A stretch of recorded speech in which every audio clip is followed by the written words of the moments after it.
Koh-Lanta, le feu sacré, qui est Benjamin, marin tout droit venu de Marseille. Le compte à rebours est lancé avant la 24e édition de Koh-Lanta, baptisée cette année le feu sacré. Pour cette édition, 20 candidats, 10 hommes et 10 femmes, ont été retenus. Notamment un certain Benjamin, qui rêve d'inscrire son nom dans la liste des inoubliables gagnants de l'émission. Ils sont 20 candidats à avoir tenté leur chance dans Koh-Lanta, le feu sacré. Diffusé sur TF1 à partir du 21 février.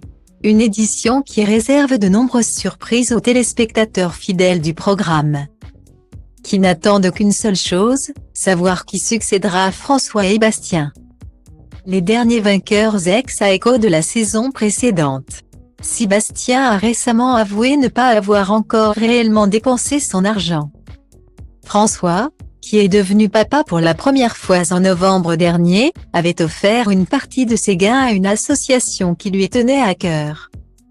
Pour cette saison, les 20 candidats, 10 hommes et 10 femmes, se sont envolés pour les Philippines.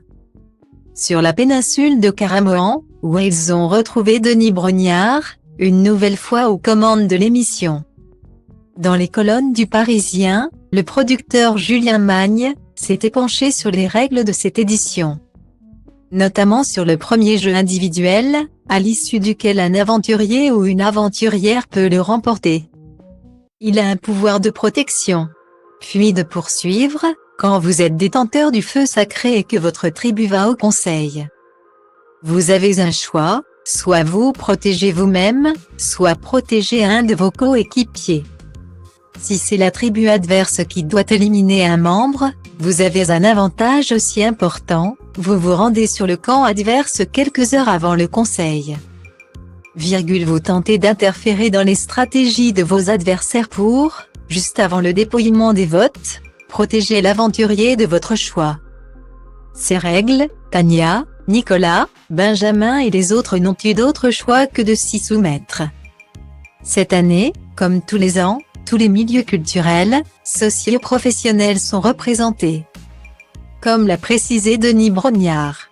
Âgé de seulement 23 ans, Benjamin est originaire de Marseille et exerce la profession de marin. Le candidat, qui vit à 100 à l'heure, lui qui écume les soirées marseillaises et partage des moments de détente entre amis lorsqu'il n'est pas sur les mers. Fera-t-il l'unanimité auprès des autres candidats? À Koh-Lanta, rien n'est jamais garanti. Alors que les alliances sont souvent fragiles et les amitiés parfois trahies. Benjamin, qui fait partie des candidats les plus jeunes de cette saison avec des participants âgés de 22 à 56 ans, est un sportif dans l'âme, qui passe le plus clair de son temps dans les calanques, où il se dépense et profite tout simplement de la vie. Un casse-cou à la longue chevelure brune, qui mettra certainement ses talents à l'œuvre pour tenter de survivre sur l'île. On a hâte de le découvrir à l'écran.